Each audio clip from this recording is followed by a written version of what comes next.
They can take your world. They can take your heart. Cut you loose from all you know. But if it's your fate, then every step forward will always be a step closer to home.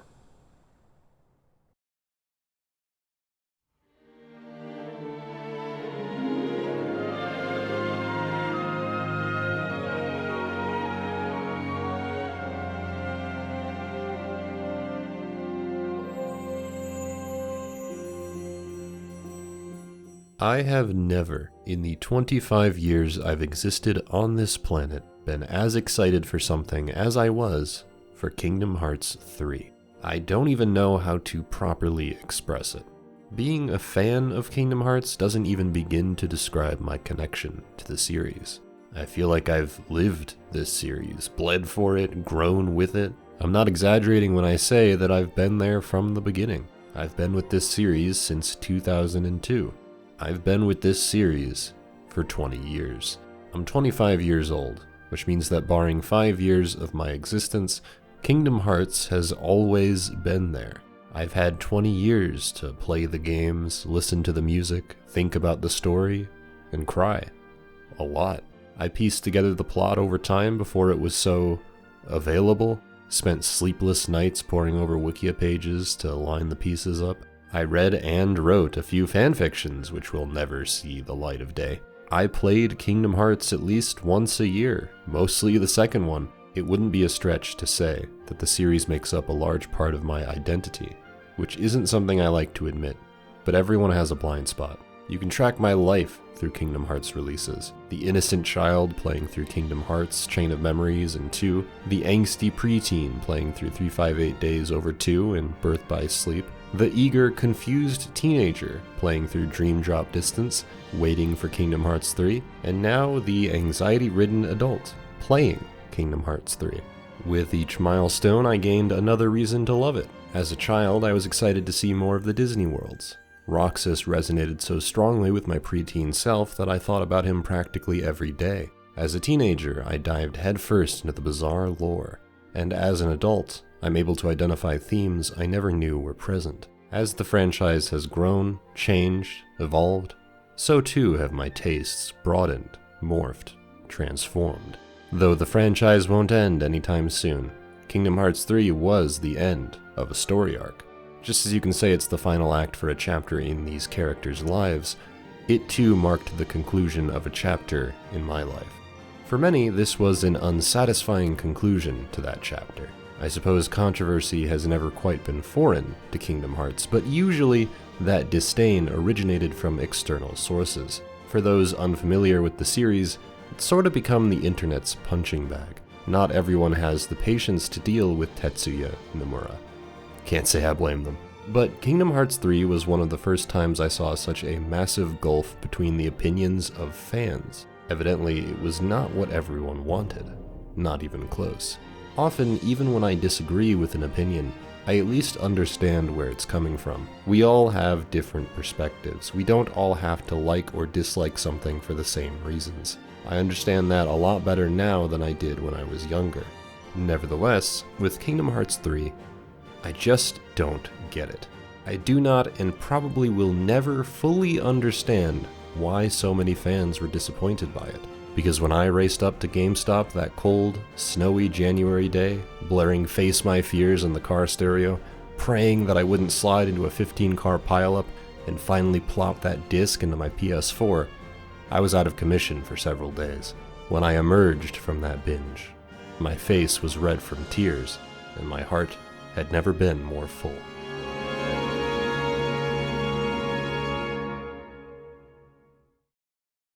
That left me in a weird spot. There were very few people I followed at the time who loved KH3 like I did, and in fact, most people I knew didn't like it. I saw claims that it was one of the biggest disappointments in gaming, which has ultimately become its legacy. I've had a long time to think about that disparity, and I'm not happy to admit that it's made me feel less than good about myself sometimes. I'm someone who champions detachment. Your video game opinions should never matter so much that they begin to affect your mental health, and they usually don't. But even I have to admit, coming out of that opinion binge, seeing what people had to say, be it friends, other creators, or even just a bunch of random Reddit posts, all I could think was, am I stupid? Are my standards really that low? Did I overlook something? What's wrong with me? It's no one's fault but my own. People are allowed to feel whatever way they want. Yet, I couldn't escape the feeling that something was wrong with me. I like to put on a mask of confidence, say that absolutely nothing phases me anymore, that I've seen enough comments to build a platinum wall around my skull. But that's not really the truth, is it? Occasionally I find myself trying to explain why I came away loving the game, and I can never shake the feeling that people think I'm crazy. It's one of the reasons this video has taken so long to write. I was terrified of putting this out there. Ironically, it would only get harder the longer I waited. Expectations continued to mount. Everyone would ask me when KH3 was coming. I didn't want to disappoint anyone, and that pressure had me staring at a blank page for hours some days. Just as Nomura went through many drafts, I too have gone through many, many different scripts. I started the first couple paragraphs back in 2019, and have written, torn up, and replaced so much of it. I think it's been long enough. I can't let my insecurities hold me hostage. My video on Kingdom Hearts 3 is happening now. I'm here to tell you that Kingdom Hearts 3 is a more than worthy conclusion to the Darkseeker saga, and proudly sits among 1 and 2 as one of my favorites. Whether you choose to accept it or not, this is as passionate a defense of KH3 as I'll ever be able to muster. The fabled Kingdom Hearts 3 is set to release sometime this year, and it's given me pause for reflection. As the first attempt at making a Final Fantasy action RPG, it did a great job nailing the most crucial aspects of its design. Imagine what you'd be without your memories. Even stranger, imagine what you'd be if your memories were supplanted by fake ones. March 28th, 2006. An 8-year-old boy eagerly awaits the sequel to one of his favorite games. Maybe it's weird to gather money so these kids can go to the beach, or investigate the 7 wonders for a homework assignment. Yet, without these elements, the rest of the story wouldn't work nearly as well. I might be on the wrong side of history, but considering it's the side of history where I can watch Mickey Mouse flip around like a Jedi Master, I don't think I care. Ironically, the most fun fight in Days is the fight you don't want to do. The fight you never wanted to do. The one where you kill Shion. I really like this dynamic. It's fairly atypical of a hero's journey. Each of the characters have something to learn, but they learn it too late. And what it results in is tragedy. Recoded. Ah, yeah. Recoded. Yeah. It sounds like hammy writing, if I'm honest. But then, who wrote the playbook here? Who decided that there was a correct way to tell a story? This video was simply a formality. I tried to make it fun, I tried to make it interesting, but in the end, this isn't the video you care about. Is it?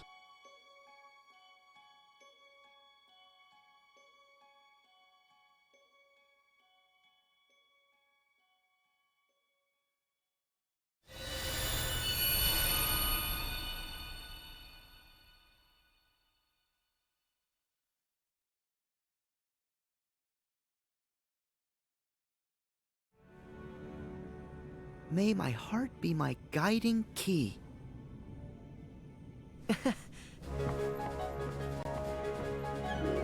I've got it!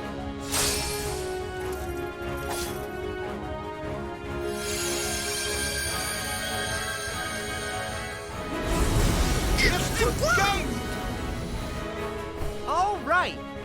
Olympus Coliseum, here we come!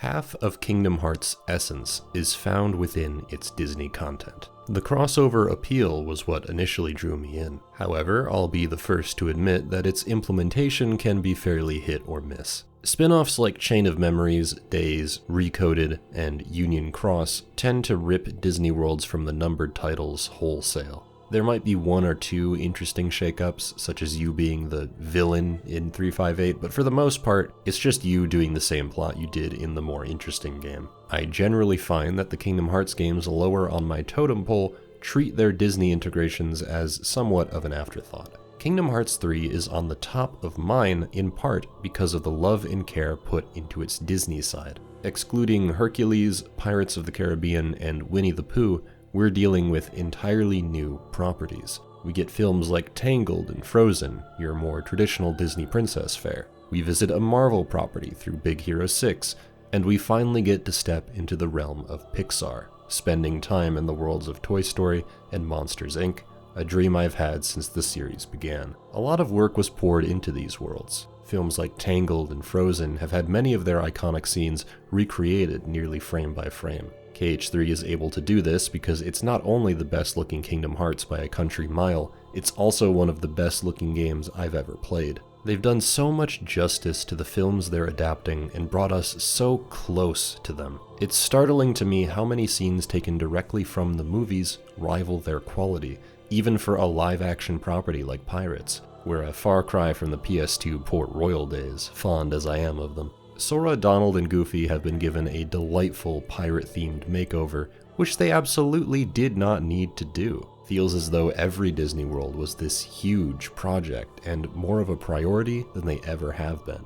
Olympus Coliseum is the perfect kickoff to such a conclusive title. We're given a chance to explore a whole new aspect of this world while still reveling in its return. It's heartwarming to see Hercules again, getting to hear a new rendition of that classic battle theme, where KH2 introduced the underworld and let you explore its dark depths. KH3 does the opposite and has you ascend to Mount Olympus. You arrive to help Hercules save the city of Thebes before you start your journey up the mountain. They really sell how dire the situation is. The Titans are wreaking havoc.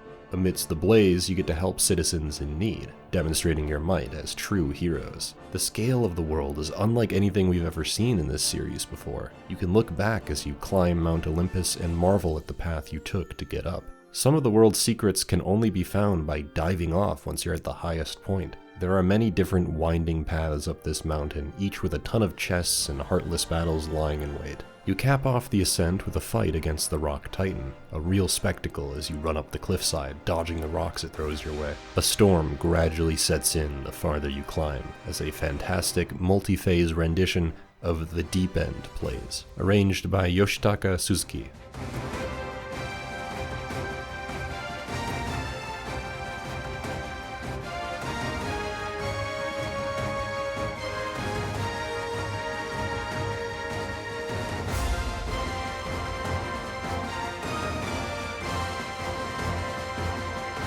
In true Kingdom Hearts fashion, you defeat the Rock Titan by ramming him with the train from Disneyland's Big Thunder Mountain. You'd expect this to be where any normal Kingdom Hearts world would end, but this is only the midpoint. What follows is an exploration of Mount Olympus, which leads to a titanic clash against the Ice, Fire, and Wind Titans. I think it's fitting that for the likely final appearance of Olympus, we get the true end of the original film, putting a nice bow on top of this now iconic KH world. It's a great way to ease players from the old directly into the new.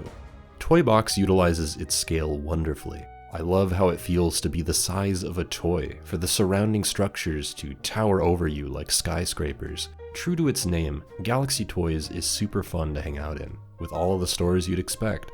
Toys, video games, even a play place. You get to run up and down the aisles, sliding into the ventilation shafts, playing Rock'em Sock'em robots, and fighting creepy dolls. Some of the new Heartless are giant mechs called Gigas, who will kick your teeth in if you try to fight them normally. Naturally, you're allowed to pilot these mechs to turn the tables. I love making an emergency escape, desperately searching for a new mech to climb into. It's a cool shake-up to the core gameplay, though you're given the option to brave that challenge outside of the mech, if you really want to. The Kingdom of Corona is a more standard retelling of the film. You help Rapunzel escape her tower with Eugene, making your way to the castle. Along the way, there are optional minigames you can do with Rapunzel to teach her more about the world. using arrow on the dandelions, splashing her with water, slowly gathering up the birds. It's small stuff like this that goes a long way in making Sora and company feel like meaningful inclusions to the stories they inhabit, while also giving each world a distinct flavor. Sora especially knows how exciting it is to set out from your home and explore the outside world. Who better than him to help ease her into it? San Francisco has a pseudo-open world to explore. We're at the point now where we can recreate another side, another story, battling Heartless on the sides of skyscrapers. As someone who loves the more explorative side of Kingdom Hearts, this is some of the most satisfying level design in the series, with secret chests and lucky emblems hidden everywhere. That explorative urge is heightened in the Caribbean, which may as well be its own sub-game. You're given a ship you can use to explore the seas, dropping anchor on several islands that feel like their own mini-dungeons. Along the way, you do battle with other ships and board them like a true pirate. I've spent hours in this world sailing around, fighting ships, exploring underwater for chests and ingredients. Practically every Disney world has something that sets it apart from the rest. It's probably the most diverse set of worlds we've ever had. Many of them have even been given original stories to follow, like Toy Box, Monstropolis, and San Francisco. The Toy Story trilogy is one of my favorites, so it's a bit surreal to be running around with Buzz and Woody, taking orders from Sarge, and geeking out with Rex about Final Fantasy. This toy store is huge, with secrets hidden everywhere. Truly a joy to explore. Makes it feel like the gang is on a field trip. I could genuinely see a story like this taking place in between the movies. Gives off direct-to-DVD energy. The KH stuff even makes for a fascinating premise, turning Buzz into the actual Space Ranger he thought he was in the original film. It puts him on edge. He knows how unnatural and dangerous this is. He's afraid of being possessed, pitted against his friends. Woody serves as the voice of hope and optimism. It's fitting that he's the one to save Buzz from darkness, delivering the most raw verbal beatdown to a KH villain I've ever seen. I do kinda wish they chose to retell Toy Story 2 so I could have gotten an HD remake of one of my favorite games. The scale of the world makes it feel like the Toy Story 2 game anyway, so I suppose I should count my blessings. I swear to you, I'll make a video on it one day. I don't have anything against rehashing the movie plots. I think that approach is still perfectly valid. It all depends on how Nomura and his team want to connect that story with the overarching themes of Kingdom Hearts. Seeing as worlds like Tangled already have a story tailor-made for the themes of Kingdom Hearts, there wasn't much reason to change it up. For Monsters, Inc., I think it was vital to pick up after the end of the film, where Mike and Sully will be using the laughter of children instead of screams. This has the effect of making Vanitas and the Unversed fit in seamlessly as the antagonistic force. In fact, it's the very essence of this world which resurrects him for the final battle. A common complaint with the Disney stuff is that it feels too disconnected from the larger KH plot, which I suppose has always been true for Kingdom Hearts to a certain extent. Most of the major story developments happen outside of the Disney worlds, like they always have, but in this case people take issue with the power of waking. The reason why Sora is exploring Disney worlds this time around is to regain his lost power of waking after failing his mark of mastery. He does this by turning his heart into his guiding key and using it to light the way forward. The heart in this universe is a bit like a wayfinder. We've seen concepts like destinies becoming intertwined, friends suddenly and conveniently reuniting. It's as if hearts are drawn to one another. The heart always knows what it wants deep down. Sora, trusting in his own heart to guide him to worlds which will teach him what he needs to become a true hero, feels pretty in line with what Kingdom Hearts is all about. No more or less effective than sealing keyholes or searching aimlessly for friends. Sora encounters much on this journey, but a lot of that is him rediscovering things his heart already knows. His interaction with Pete and Maleficent reinforces the idea that he's feeling quite down on himself after failing the mark of mastery. He doesn't think he's powerful enough to be of use to his friends. His heart chose Olympus to remind him of his inner strength. Hercules tells him that he can accomplish anything if he gives it his all, something he's proven time and time again. I've already mentioned how Tangled mirrors Sora's initial journey, leaving Destiny Islands, but it ends with Eugene sacrificing his life to save Rapunzel, just as Sora sacrificed his to save Kairi. And just as Kairi was able to bring him back with her pure heart, Rapunzel was able to bring back Eugene with hers. Sora's nature is to sacrifice himself for those he loves. That heart of hers is what draws Marluxia to the world, on orders from Xehanort to safeguard her light in case the Guardians fail to save their friends. Marluxia's presence here even reflects his introduction in Chain of Memories, since he's siding with Mother Gothel, keeping a young girl shut away from the rest of the world in order to take advantage of their power. In Toy Story, toys have a sentience that is unknown to their human owners. In a sense, these otherwise soulless pieces of plastic house their own hearts born from the love of their owners. Inanimate concepts being given hearts?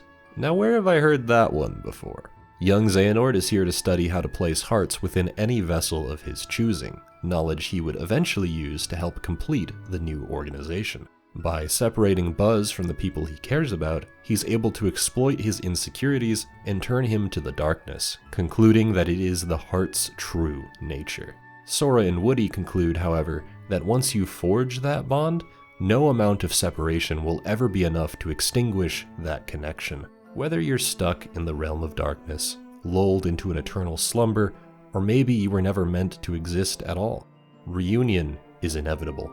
Don't lose yourself in the sorrow of separation. Be thankful your bond is strong enough to create that sadness. There are hearts all around us, trying to connect. Your loneliness only made Woody and Buzz's connection stronger. That's the heart's true nature, to never ever let go. Wherever they are, Andy and the other toys haven't let go either.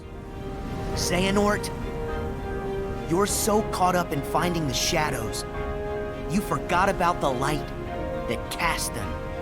The closer you look at every world, the more meaning you can mine from them. Vanitas melds exceedingly well with Monstropolis' past, introducing Unversed as the main threat. Mike and Sully help Sora battle those negative emotions, cementing their resolve to keep the lights on using positive emotions. Though they were once on a darker path, they found the strength within themselves to do things differently. No one is ever truly lost, and anyone can choose to be better, even a true being of darkness like Vanitas. Faced with beings of negative emotion for the first time, Sora never loses heart. He's always making his goofy faces, trying to make a kid laugh despite it all. His blindingly bright, childlike optimism has always been one of his greatest strengths. Arendelle centers around the bond between Anna and Elsa. Anna never gives up on her sister, even when she tries to keep everyone at a distance in order to protect them. This relationship is reminiscent of Sora and Riku's relationship. It took a long time and a lot of effort,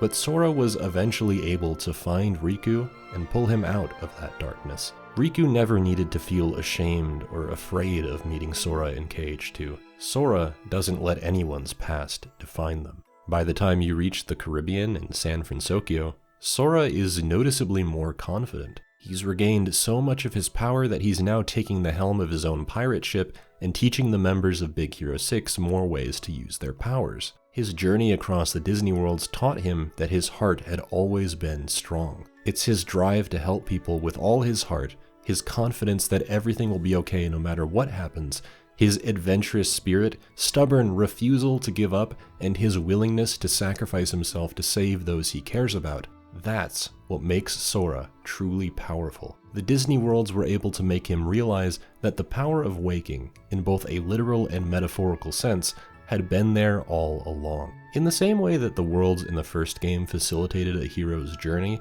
and the worlds in the second game fit a unified theme of identity, the worlds in the third game are meant to show Sora that he's a true hero, ready to save his friends and take on Xehanort. This will upset a great deal of people, but I think KH3 handles its Disney side the best. I truly believe that. All of them are not only thematically relevant to Kingdom Hearts, but are reflective of Sora's growth as a person. By its nature, KH3 is a contemplative game, looking back and celebrating what got us here. Most of its music consists of remixes, all of its character stories were set up by previous installments, and it's the climax to 20 years of storytelling. It's a stroke of genius to make Sora's adventure through the worlds a much more personal journey. And I think they went to great lengths to make each and every world feel like a worthwhile inclusion. With all the talk of people wanting the next game to cut out Disney entirely, I can't help but wonder if a lot of people are simply sick of seeing them. I simply couldn't imagine Kingdom Hearts without Disney.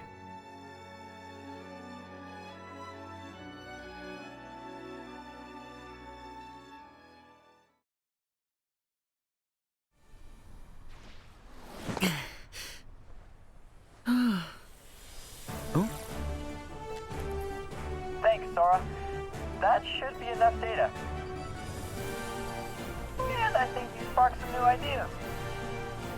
Yeah, Hero. I think there's a way to write this into my electromagnetic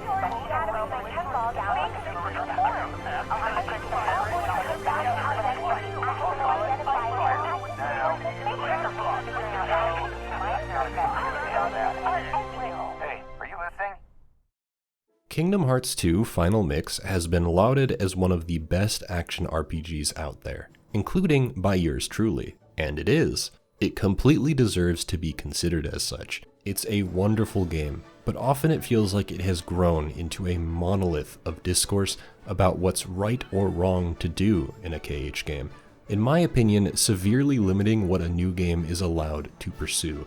Just as I think the original Kingdom Hearts stands tall alongside its sequel, I also believe the same is true for KH3, even if all three of them seem to have different goals. When I was a kid, dreaming of an eventual Kingdom Hearts 3, my mind always went back to the lingering will, and by extension, the idea of transforming your Keyblade. I read a fanfic called KH3 Brotherhood of Dark, which used it quite well from what I remember. Did anyone else read that one? Was it just me?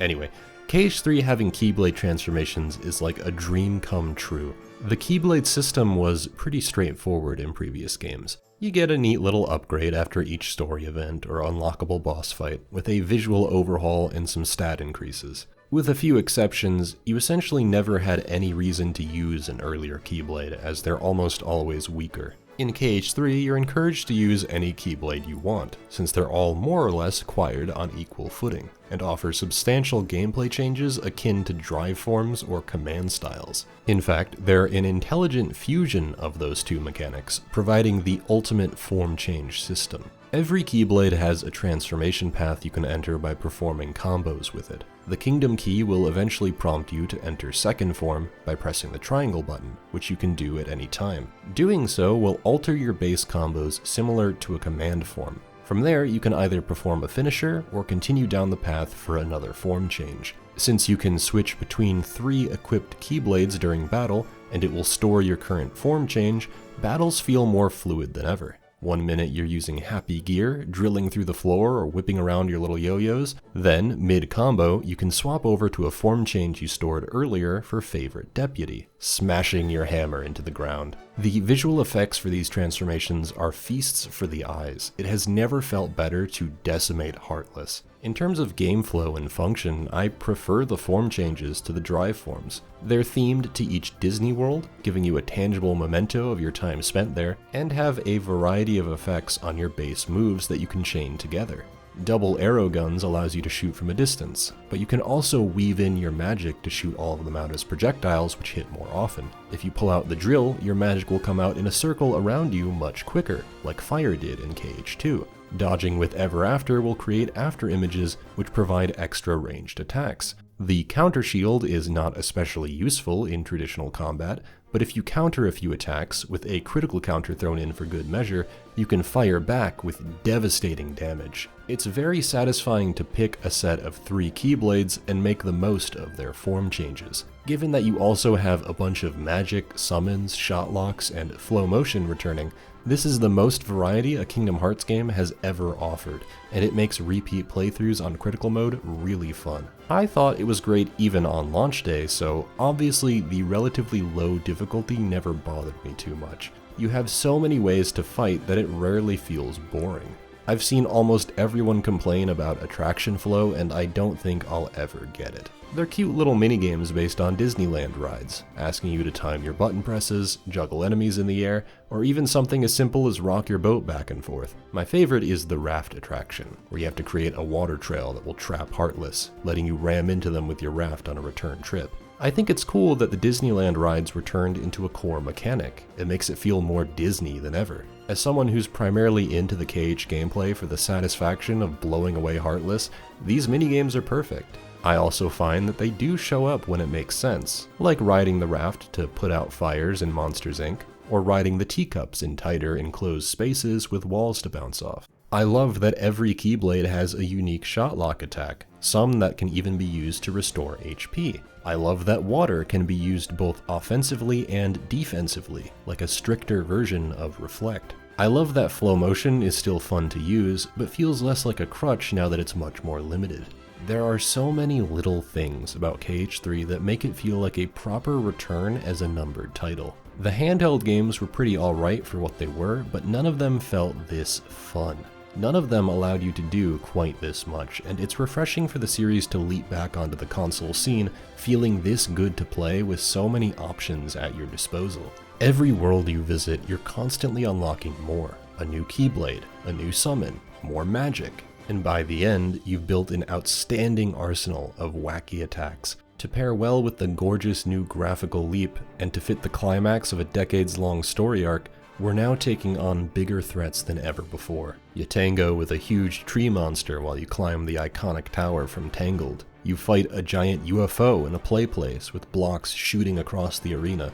The spectacle here is insane and makes the Heartless feel even more terrifying. As the Keyblade War draws near, it would make sense that the darkness is stirring ever greater. Yet, it also doesn't skimp on the more down-to-earth fights. You get to battle Davy Jones and the Kraken in a multi-phase fight during the climax of At World's End. You get to fight a dark version of the original Baymax from the first film on the back of the new Baymax. By the time you reach the graveyard, you're bombarded with cool fight after cool fight, leading to this amazing 6-hour-long climax to years worth of build-up. All of this is enhanced when playing on the free Critical Mode update, but I still felt the epic impact of these boss fights on my first playthrough. It feels so right to stroll up to all these brooding losers and whip out a giant hammer from Toy Story to flatten them with. It's not as focused as KH2, where everything felt like it had a distinct purpose, and boss fights were more like controlled duels that could get you sweating a little more often. KH3 is a little more freeform, a little less technical, and a little more flashy. But Kingdom Hearts has never been the pinnacle of action combat anyway. An important point about these games is that they're action RPGs, built to merge the action genre with the turn-based feel of Final Fantasy. In basically all of them, you can grind to max level if you really want to and break them in half. It makes sense to me that throwing out a big magic spell or a summon would do ridiculous amounts of damage. It feels just as good as it would in a Final Fantasy, with the benefit of that visceral action feel. KH3 manages that balance pretty well, even if it doesn't feel as demanding as KH2 often did. I suppose I go to these two games for different reasons, and one approach doesn't outweigh the other entirely. KH2 was so focused on its combat that other areas suffered a bit. I don't think it handles its Disney worlds particularly well compared to the first game, and it isn't nearly as fun to explore or platform. It also relies on a few too many gimmicks that feel like slogs on repeat playthroughs. I'm not trying to bring down one game to praise another, I'm simply trying to illustrate that these three numbered titles all have their strengths and weaknesses. I rate them all fairly equally. I'd even say, overall, that I still prefer KH2 as a game. What I'm trying to say is that combat depth and balance isn't the end-all be-all of Kingdom Hearts, and I know that to be the case because I adore playing around with three systems despite it being quite a bit more unbalanced. It has the same building blocks that made KH2 feel great to play. Enemies have a consistent revenge value again. Most of your moves have a cost associated with them, and your freedom to choose, with a traditional command menu, makes it so outside of your situation commands, which basically emulate reaction commands anyway, everything that matters to you is under your control at all times. This includes the difficulty, which now includes critical mode, the no experience toggle, and the pro codes, which let you toggle various settings to tweak your experience to your liking. It's the same with easy codes, which feel like modern day cheat codes. It's actually kinda awesome to see such a modular difficulty selection.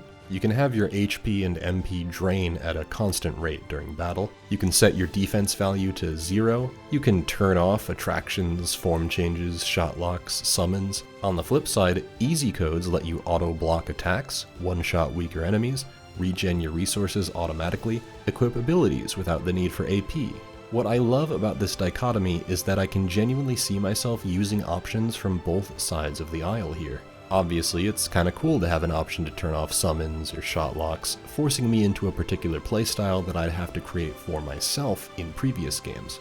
However, I think it's actually even cooler that the easy codes have options like making excellence easier to get when cooking, or having team commands show up more often. By the way, did I mention that there's an entire side mode dedicated to Remy Ratatouille over here, where you gather ingredients and play a set of cooking minigames to give yourself stat boosts? Or that in the same world, you unlock little Game & Watch games on your gummy phone that each represent a black and white Disney short film? This game is so rad, people don't like this? There's so much to do in KH3. You get to fly the gummy ship through a big 3D space now, collecting materials, participating in shorter, more controlled KH2 dogfights here and there. This is probably blasphemous for some, but this is absolutely my favorite incarnation of the gummy ship. It really fits well in a game asking you to explore huge areas for helpful items. What it sometimes lacks in visual variety and highly controlled set pieces, it more than makes up for in its freedom to explore for gummy blocks, keyblade upgrade materials, EXP,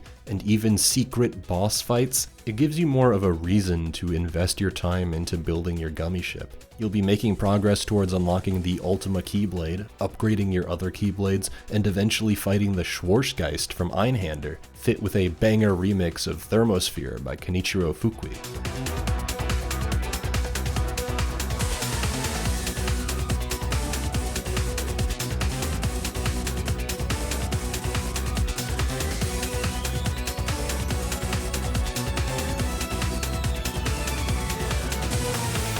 Since each world is bigger than usual, with more stuff to collect, it takes even longer to fill out Jiminy's journal. It is true that KH3 lacks post-game content at its core, but I think it more than makes up for that by creating an incredibly solid main campaign with Disney worlds twice the size. And if I had to choose between the main game feeling rich with content or the post-game, I think you'd know which one I'd pick. Especially since, per the tradition of Final Mix updates, they can spruce up the post-game however they like. And spruce up they did.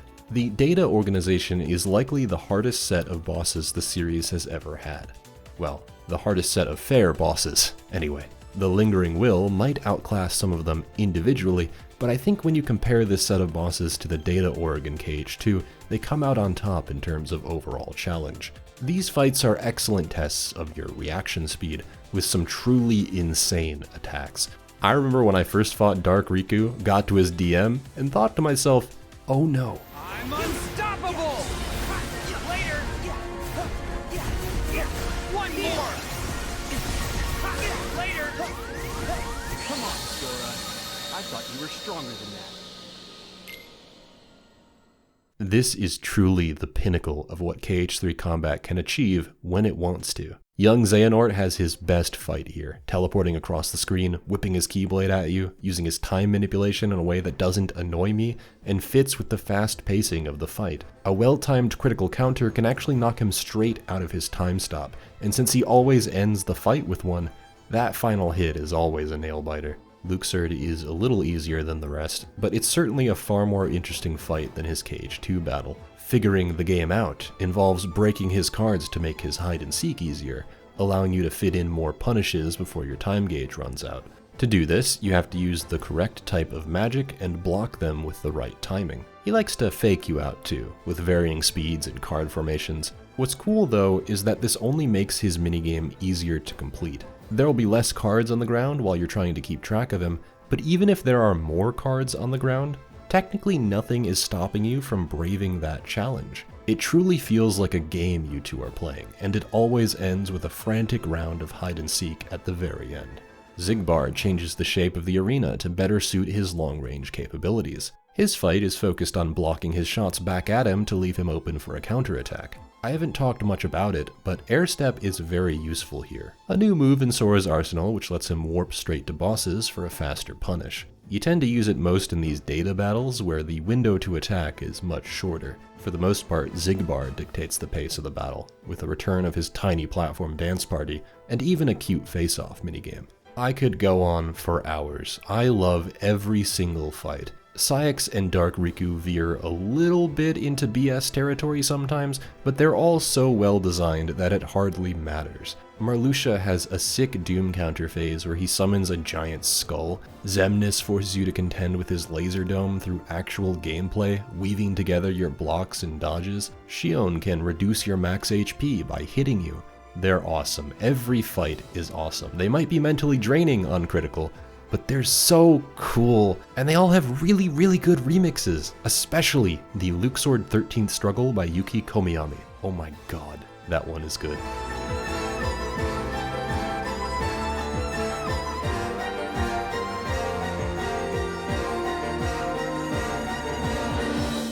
It ends with a battle against Cole Sprouse, the best secret boss in Kingdom Hearts, set to one of Yoko Shimomura's most legendary pieces, Nachtflügel. I really hope that I pronounced that correctly.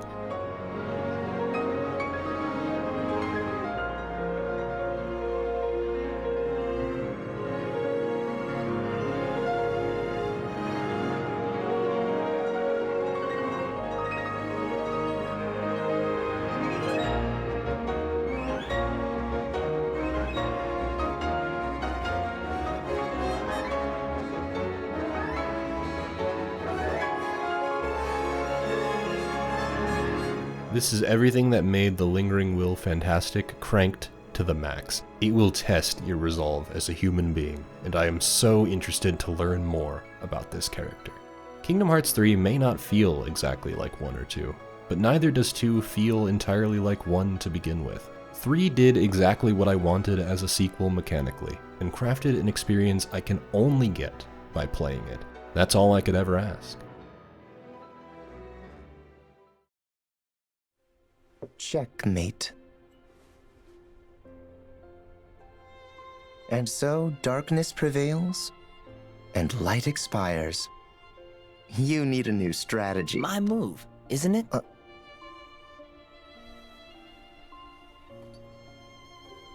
Huh?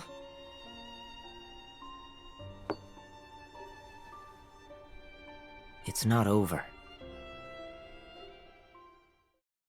Kingdom Hearts 3 is the conclusive chapter to the Dark Seeker saga. We're here to save the Guardians of Light, fight in the Keyblade War, and take down Xehanort once and for all. Other threads run in the background, table setting for future entries as per usual. For the most part, though, I would describe this tale as cathartic. Predictable, but cathartic. If you were a fan of Kingdom Hearts during the lead up to 3, you basically knew everything that was going to happen in advance. I saw the phrase "reconnect Kingdom Hearts" enough times to give me an ulcer. The question wasn't what was going to happen, it was how. I suppose the how of it all didn't resonate with very many people. Well, it resonated with me, you heartless wretches. Though it was removed from KH3 to serve as a demo of sorts, I think 0.2 Birth by Sleep, a fragmentary passage, does a good job setting the tone moving into KH3 proper, following Aqua as she attempts to survive in the realm of darkness, the demon tide chasing after her, representing the darkness itself, a consistent force that can never truly be defeated. As you'd imagine, the realm of darkness is a bleak place, playing tricks on the mind, creating false hope. That Aqua hasn't broken under its influence, being alone for a length of time that she can't even place anymore, is a testament to her strength. It's another reminder of what the stakes are, and why these characters are in desperate need of saving. There's quite a lot this story needed to accomplish. It needed to tie together the stories of Roxas, Xion, Axel, Naminé, Aqua, Terra, Ventus, Kairi, Riku, Mickey, Donald, Goofy, and Sora. Plus, Xehanort and the members of the new organization. On top of that, it needed to introduce a ton of new Disney worlds, wrap up the plot of the Radiant Garden researchers, and continue the running threads in the background which would continue the story after the Keyblade War was said and done. Given how much there was to wrap up, I think the team did a commendable job. Everything you do in 3 has something to do with one of these missing lights. Revisiting Twilight Town is mostly for Roxas. You meet up with Hayner, Pence, and Olette again to figure out how to restore him. It's a bittersweet, nostalgic trip. As Sora says, it feels like it's been forever since we've stepped foot in Twilight Town, even if it hasn't actually been that long in universe. It shows how much Roxas has been longing to come back, something Sora feels for him. It's familiar. The trams are running, the shops are open, but now there's a film festival, a bistro run by a rat, and the hole in the wall has been repaired. You have to run through the sewers to get to the mansion, but once you're there, it's like nothing's changed. Ansem and Xemnas are a perfect fit to antagonize Sora, taunting him about the lengths he'll have to go to sustain the life of a nobody, wondering if he'll once again fall to darkness. This is a pattern the story falls into. At each leg of the journey, a new idea or problem will be tackled. Riku and Mickey are on a mission to save Aqua from the realm of darkness. Ienzo helps to build a vessel for Roxas. All the while, Ventus attempts to claw his way out of Sora's heart when Aqua is brought up or when he's confronted by Vanitas. Despite what many might say, there's actually a good amount of progress made both during and in between Disney Worlds towards this endgame conflict. One of the reasons they're able to recruit Xion into the new organization is thanks to young Xehanort and Dark Riku, whose efforts combined with Vexen's replica research is able to recreate Xion to become one of the 13 Darknesses, no strings attached. Vanitas' resurrection occurs in Monstropolis thanks to the surplus of negative energy present in the world, and he's able to alert Sora to Ventus' heart residing within him. Xehanort's shown to have a fallback plan in case the Guardians fail, sending Marluxia and Larxene to find and safeguard the new Seven Hearts. There's a whole side plot with Vexen, who betrays the organization and seeks to atone alongside Ansem the Wise, ultimately making it thanks to him that we're able to create vessels for Xion and Naminé. We cut to Kairi and Axel bonding together during their training with Merlin, and though it isn't much, their scenes together are really cute. Their relationship has come a long way since KH2, and the scenes where Axel is reminded of someone who never existed are tough to watch. It makes their fights at the Keyblade Graveyard marginally less disappointing. What I'm trying to outline here is that there's a build-up to KH3 that's meant to burst once you save Aqua. The crescendo of a chess match Xehanort and Ericus have been playing since they were young lads. Perhaps some of the early narrative pacing is sacrificed in order to make the endgame more satisfying, which is a bit disappointing considering how revelatory and climactic the midpoint of 2 was, but that also means that the endgame of 3, in my opinion, is the strongest in the series. Sora, having regained his confidence, journeys into the realm of darkness to fight Aqua alone. And what a fight that is. Anti-Aqua by Yoshinori Nakamura is a harrowing theme.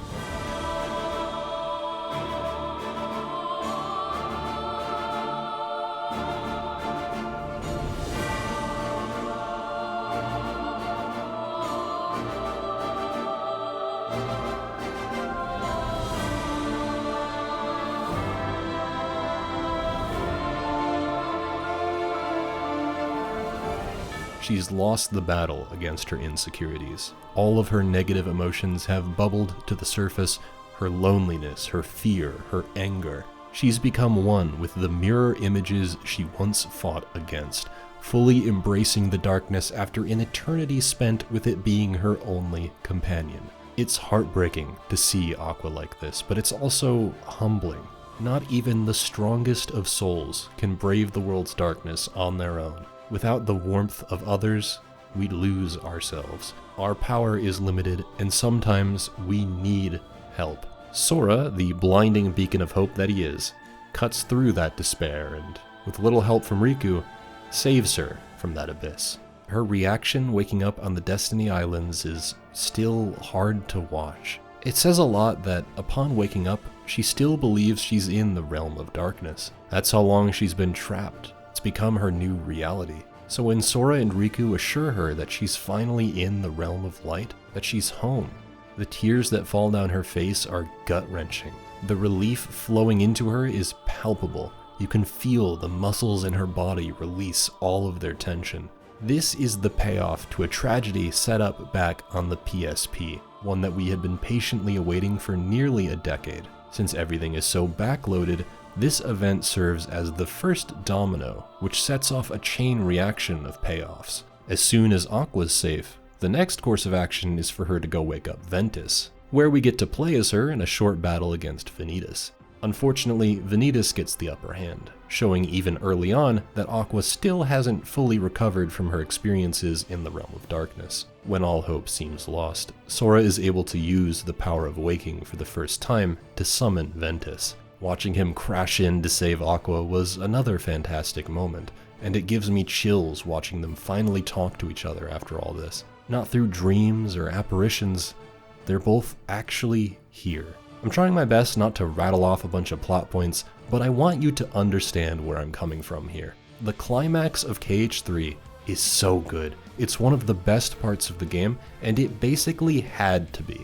This is the ending of the Darkseeker saga. I'll say once again that we all knew who was going to be saved, but it was about finally seeing them back in action, smiling and safe again, that made the long wait for this game more than worth it.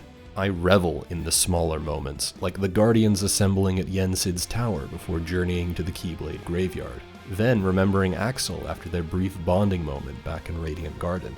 Aqua's swelling pride in how far Sora, Riku, and Kairi have all come since she first met them as children. Even Ven and Aqua's quiet moment together on the steps of the tower, where they vow to save Terra together, warms my heart. These characters all mean the world to me. I've been following their stories for most of my life, watching them suffer through unimaginable nightmares. They've been killed, trapped, possessed, sent to sleep. We waited years to finally see them happy again, and this was the first major step towards seeing that goal realized. It's not without its dramatic turns, though, and their first steps into the Keyblade graveyard was something I could never have expected. At this moment, you're on top of the world. You've regained the power of waking, you've assembled the Guardians of Light, and you've just completed a battle against a horde of heartless nobodies and unversed. Surely we're ready to take on the organization, right?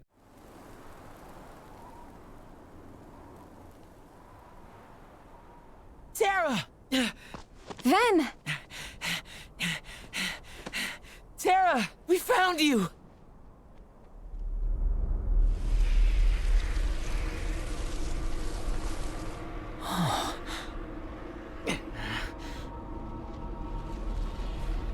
He is their 13th! Today is the day you all lose. Terra appears, catching the Guardians by surprise. As his hair turns white and he rushes them, the situation turns dire faster than you can blink. One by one, the Guardians are taken out, while a hurricane of Heartless form to defeat them. This is what the Guardians are up against. Darkness itself. They're outnumbered in this clash. It's 7 lights against 13 darknesses, an uphill battle. As Sora loses everyone, he doubts himself. All of the growth he had throughout the Disney worlds was all for naught if he couldn't save a single one of his friends. As he says, without them, he's worthless. And this is where Riku shines brighter than he ever has. He knows the situation is hopeless. He has every reason to doubt. It's him and Sora up against a force of nature, darkness itself. Instead of giving into that fear, that despair, Riku clenches his fist and raises his Keyblade to protect Sora. He's been through so much. He's brushed with the darkness many times. It's taken him the entire saga to come to terms with that and become a Guardian of Light. He's battled his inner demons, gotten over his insecurities, and knows that he's a strong person. Which is what makes this line all the more powerful. Sora, you don't believe that. I know you don't. Sora was part of the reason Riku even made it this far. It was his unwavering belief in his best friend that got him through the darkest period of his entire life. The fact that Sora was never willing to give up on his friend, no matter what Riku did, is the reason Riku's still standing today. He knows better than anyone that what Sora's saying here is wrong. Sora is more powerful than anyone here. It may be true that part of his strength comes from others, but he's only able to draw upon that strength thanks to the kindness he extends to them. He is the reason he has so many friends, that he's able to so naturally share his heart with others. With the help of Riku's words and Kairi's light holding his soul together, he embarks on a journey to piece himself back together and prove his worth by bending reality itself to save his friends. And here's where I want to let everyone in on a little secret. A lot of people clown on this aspect of Kingdom Hearts. Oh, none of it makes any sense. Where's the logical consistency? KH jumped the shark. Why can't we return to the simple days of KH1? And you know, there's a part of my brain that's inclined to agree with that. A lot of KH dialogue is pretty clumsy, and it certainly does pretty much whatever it wants with little to no consideration for what consequences it will have. It's a rocky road, one that probably wasn't fully thought out from the beginning. That is true, but I think this shit is awesome. You and your friends are killed by L'Oreal Nord and sent to the afterlife? Here's a solution. Piece your shattered form back together, chase down the Lich, ferrying your friends' hearts to the underworld, bend reality to your will to make it so actually no, we never lost that fight, like you have a JoJo stand, and try again. This shit is so cool, I don't even care anymore. This is what Kingdom Hearts is all about, baby.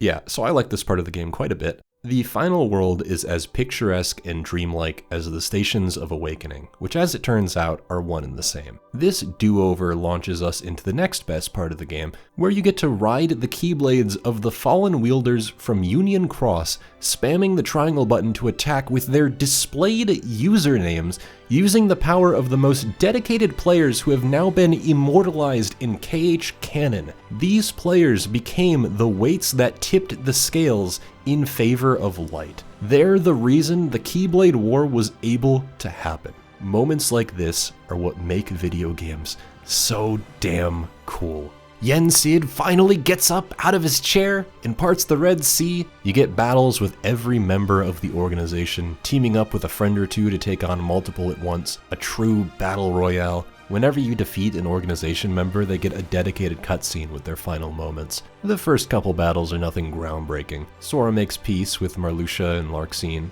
happy that they'll be made whole again. Dark Riku, who is revealed to be a past version of Riku Replica, is sent out of his vessel by the current Riku Replica, who by the way is also inside Riku, which means yes, Riku flew out of Riku into Riku in order to defeat Riku. I love Kingdom Hearts. I don't think anything will ever match the emotional weight of the battles against Terra Xehanort, Vanitas, Saïx, and Xion. The BBS trio reuniting again, confirming a long-held fan theory that Terra was the Guardian all along. Watching these goofs finally reunite, tears streaming down their face, I can't help but get choked up every time I see it. These three have been through hell. Finally, they're together again. Safe. Happy. Great as this was, though, nothing could have possibly prepared me for what came next. The Sea Salt trio, as per usual, broke me. I was in shambles during this whole segment. I was angry watching Xemnas beat on Axel. I wanted to kick his teeth in more than anything. But when Xion goes for the swing, and Sora blocks it, tears in his eyes, Roxas calling her name, finally they remember her. Finally she has her memories. Finally Roxas flies in to save the day, and you beat the living Moonlight out of this raging freak who caused this trio so much pain, to the tune of Hearts as One by Shotaro Shima, blending Roxas, Xion, and a little bit of Sora together to craft one of the most emotionally satisfying songs in video game history.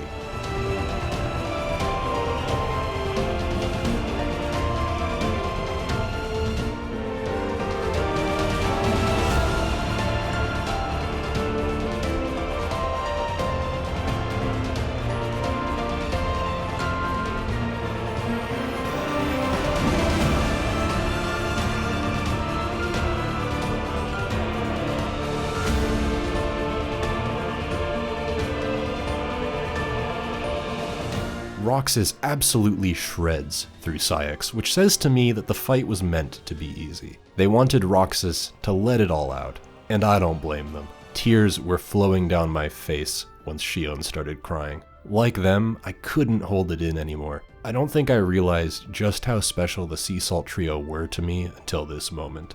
This was everything I wanted to see. My beautiful anime boys and girls, happy again. It just doesn't stop either. No room to breathe. This is the Keyblade War. We're not letting off the gas. So you're thrown straight into the fan-dubbed Nort Court, where you battle against Ansem, Xemnas, Young Xehanort, and Master Xehanort with Riku and Mickey. Master Xehanort watches from on high, throwing keyblades around, while the other three gang up on you. On critical mode, this fight is pure madness. It is terrifying, fighting 3 previous final bosses all at the same time. Their endings are so perfect. Young Xehanort flips his middle finger at Sora, hinting towards his inevitable demise. True to his nature, he goes out like the gremlin he always was. Xemnas, in his final moments, seems to genuinely regret what he did. He took his life for granted, took those around him for granted. His first emotion at the end of everything: heartache.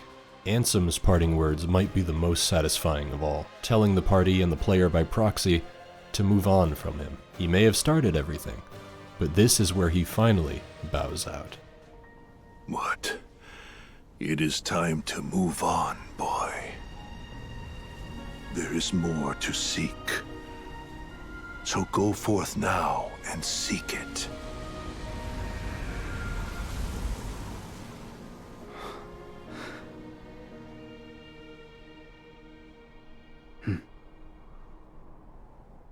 Forza Finale by Yasunori Nishiki is a banger, incorporating all 3 of their themes into one beautiful rendition. I've been highlighting who made these tracks because I want to stress just how many people were involved in the making of this game. Instead of Yoko handling most of the soundtrack like she usually does, they had so many other composers from all walks remixing her works, which I think fits really well as a culmination of the series' past. Unfortunately, Kairi gets fridged again, and the Keyblade is forged at last. In one last-ditch attempt to stop him, Xehanort is trapped inside his own past, transporting him back to Scala at Kylum, where he trained with Ericus to become a master. We're ending his story where it all began, and we're doing it with Donald and Goofy by our side. Couldn't have it any other way. The replicas that confront you are really freaky. Each of them resemble a member of the new organization, fully transformed into a Xehanort clone. Finally, he has achieved the ultimate power. He not only wields the Keyblade, he has an army of clones at his beck and call. He continues to serve as Sora's antithesis, manipulating his underlings, bending reality to his whim, warping the ground beneath them.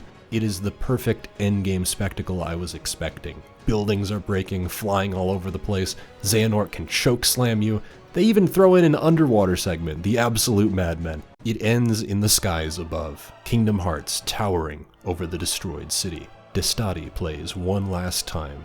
Chills run down my spine. Xehanort wields the Keyblade, warping through keyholes, draining the light from Sora, forcing him to take it back while trapped in rage form. It's everything I ever could have expected from the final battle, and with Donald and Goofy at your side, you deliver the final reaction command, Trinity.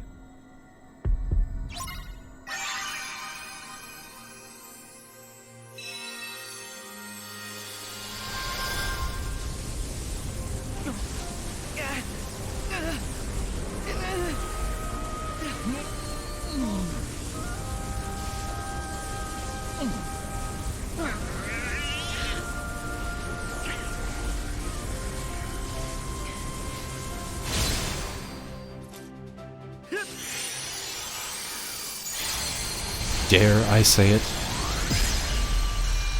Kino. True Kino.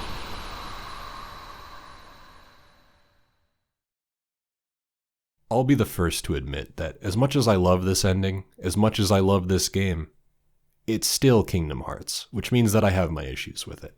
Dark Domination is an alright song, but it's definitely the weakest final boss theme. Takeharu Ishimoto put in some fantastic work here. He gave most of the bosses a sense of spectacle, and I love his work on the Caribbean. But he really shouldn't have been tasked with the final boss. It's unfair to him. That honor really should have gone to Yoko. It was completely unnecessary to shaft Kairi in the way that they did. I really hate that they did that. She gets a great playable segment in Remind, but it's always gonna suck that she got shafted in the main game. I think it's criminal that Edge of Existence only gets to play for a few seconds in Scala at Kylum. Considering it's one of the few new tracks Yoko made for the game, it is probably one of her best area themes ever. The platforming puzzles they have in the Keyblade Graveyard are really weird and imply they probably wanted to do more here. It sucks we didn't get to see more of the Hollow Bastion gang until DLC. It really bites that we didn't get a final Sephiroth battle. There are a lot of little things I wish were done differently, or absences that bothered me, but when I look at what KH3 delivers on,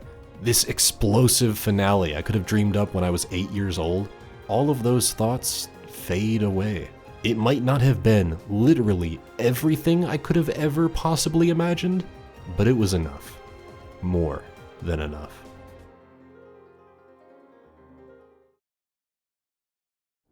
The world needs someone to stand up and lead. Someone strong. To stop the weak from polluting the world with their endless darkness. Someone to dictate their destiny. If so, you're not that person, Xehanort.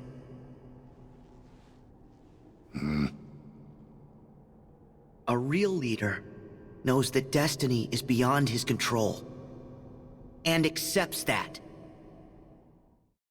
My favorite scene, the one that represents everything I've been waiting for, is a scene near the end, when every character is on Destiny Islands. They're tossing Donald's shield around, making sand sculptures, laughing away like old friends. This might sound odd, but this scene made me cry the most. They were tears of joy, but I still cried them. This scene represents the culmination of 20 years of build-up, and also effectively marks the end of my childhood. I was 21 years old when I first saw this, only a month into the legal drinking age, and it was the first time I felt like I was an actual adult. I had just moved out of my dad's house, I was paying my own bills, driving my own car, running my own life. It was a bit terrifying, one of the biggest paradigm shifts of my life. KH3, like the entries before it, felt like it came along at the perfect time. After all, it's a game about leaving your childhood behind. Sora has come a long way, defeated many a foe, but even he can't help but doubt himself in the face of an unknown future. Everyone around him is telling him that he needs the power of waking, but no one can tell him how to get it. He has to figure that out on his own. It's a lot of pressure to put on a young boy, but luckily he has Donald and Goofy to help him figure out the answer. Given how vague the explanation is for the power of waking, I can't help but read it as a metaphor for the anxiety of growing up. The older you get, the more people expect of you, the more you're meant to handle problems on your own and come to your own conclusions about what you want to do with your life. It can be hard not to break under all that weight. Xehanort plays the antagonistic role quite well, a dark mirror of Sora. Once upon a time, he was in a similar position, poised to become a Keyblade Master, blessed with natural gifts, departing from the Destiny Islands. How was he going to defeat the darkness and save the world? He was confronted by many of the same questions, but he decided to tackle them on his own. He abandoned Ericus, pored over the ancient texts, learned all he could about the world, and through his isolation, he came to the conclusion that the world was rotten to the core. Only he could fix it, by enacting the Keyblade War and resetting the world. Their conversation at the end of the game is one that will forever stick with me. Xehanort has lost all faith. He scorched the earth in pursuit of his goal with the fervent belief that it is beyond saving. He truly does believe that darkness is the heart's true essence, and that only he is capable of setting things straight. Sora comes to a different conclusion. Maybe the world is broken. Maybe darkness does have a hold on the hearts of many. But even if that's the case, Sora knows that one person shouldn't decide the fate of the entire world. No person deserves to hold that much power. And besides, no one is ever truly lost. It's here where Xehanort, having been bested both physically and mentally, bequeaths the Keyblade to Sora, entrusting the future of the world to his optimistic spirit. In this moment, Sora's ready to strike out on his own and brave an uncertain future. Despite the warnings from everyone around him, he abuses the power of waking to save the girl he loves, losing himself in the process. No one knows what the future will hold for him. No one knows where he is or what he's doing, perhaps not even himself. But even so, the future comes for everyone.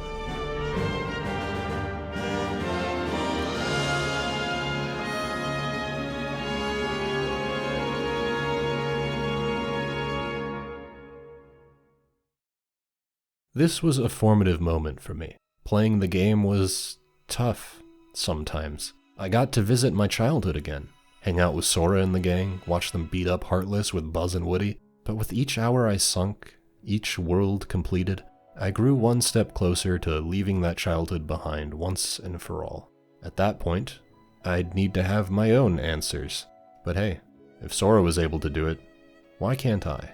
Yeah, that's dumb, that's really cheesy, but that's the experience I've consistently had with Kingdom Hearts. Stupid as it sounds, the series practically changed my life. It was inevitable that reaching the end of the saga was going to destroy me like this. I think maybe it's possible that my connection to this game, to this series, is too personal to properly express. It's taken me so long to write this script, and I don't even know if I'm fully satisfied with how it turned out. It is difficult to describe what the heart feels. I've discussed many of the reasons why I'm drawn to Kingdom Hearts. It's insane, colorful, funny, whimsical, nostalgic, sad, heartwarming. It's everything, really.